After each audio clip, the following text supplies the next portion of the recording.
Godly Family dan sahabat yang dikasih oleh Tuhan, bersyukur kita disertai oleh Tuhan, dipelihara oleh Tuhan, ditolong oleh Tuhan menjelang akhir tahun 24. Sehingga kita pada hari ini berjumpa kembali, dikuatkan, disemangati lagi oleh firman Tuhan untuk menyambut hari-hari yang akan datang. Dengan teh hangat, teduhkan hati, hadirkan semangat dari firman Tuhan Filemon ayat 23. Ayat yang terakhir, ayat yang berisi salam, yang memberikan kita kekuatan dan harapan yang baru. Akan saya bacakan. Salam kepadamu dari Epafras, temanku sepenjara karena Kristus Yesus. Ayat 24. Dan dari Markus, Aristarkus, Demas, dan Lukas, teman-teman sekerjaku. Ayat 25. Kasih karunia Tuhan Yesus Kristus menyertai rohmu.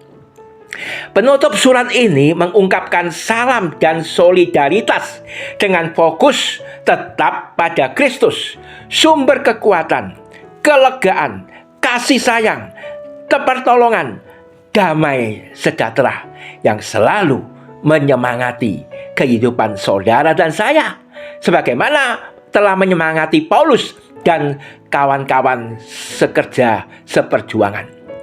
Hidup itu, saudaraku sekalian, ora sendiri, tidak sendiri, apalagi sendirian. Berkomunitas, ya, jagalah komunitasmu.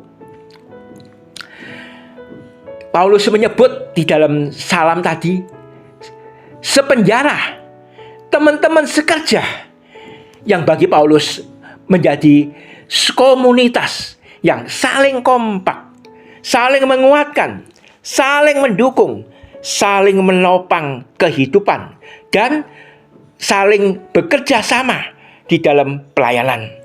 Melewati jalan rata maupun jalan yang terjal, senang maupun sedih, lancar maupun sulit. Apalagi ketika di penjara karena Kristus.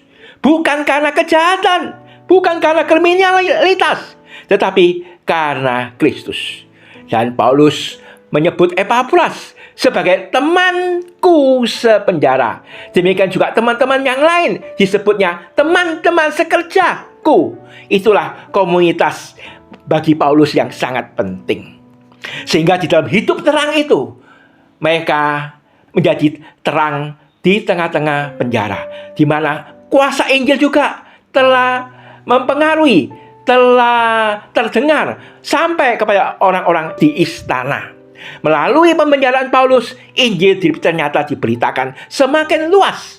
Injil tidak terbelenggu, tetapi kuasa Injil yang menyelamatkan itu juga mencapai orang-orang di lingkungan istana. Dan melalui salam itu, Filemon merasa diingat, dipedulikan. Dan Filemon sebagai anak Tuhan dikuatkan oleh salam itu. Dari Paulus juga oleh saudara-saudara yang lain. Betapa pentingnya komunitas dan kebersamaan di dalam kasih Kristus. Itu sungguh sangat dibutuhkan oleh zaman ini, bukan? Di tengah-tengah zaman yang egois, yang mementingkan diri sendiri, di mana kasih orang banyak menjadi semakin tawar.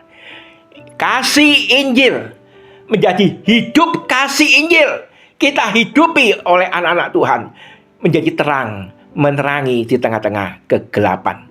Terang yang membebaskan bagi mereka yang tinggal di dalam kegelapan, kegersangan kasih. Kita saling menyapa, saling menyalami, saling mengingat di doa kita.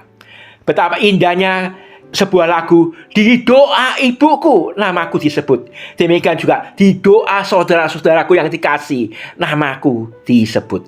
Nama hamba Tuhan disebut, nama orang tua disebut, nama saudara disebut, nama sahabat disebut, nama staf rekan sekantor, rekan-rekan sekampus atau sekelas disebut. Sebagai pernyataan kasih Kristus yang kemudian dilanjutkan dengan perbuatan saling peduli, saling menolong sebagai seorang sahabat yang sejati.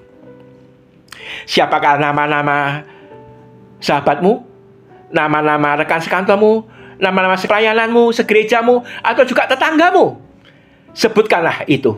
Marilah kita menjadi sahabat bagi tetangga, bagi lingkungan yang lebih luas. Mewujudkan sejahtera kota menjadi sejahtera kita. Ketika kota itu aman, sejahtera, nyaman, mungkin juga itu berdampak kepada kita merasa aman, nyaman, dan juga lega untuk belajar, sekolah, bekerja, beraktivitas, berinteraksi, bahkan juga bisa berdharma wisata ke tempat-tempat yang sangat indah, bukan? Kiranya Tuhan memakai kita sekalian, dan melalui kasih karunia Tuhan Yesus Kristus menyertai rohmu. Itu adalah bagaimana Roh Kudus menguatkan roh kita, yang menjadi pusat kehendak supaya kita bisa dikuatkan untuk melakukan yang Tuhan mau.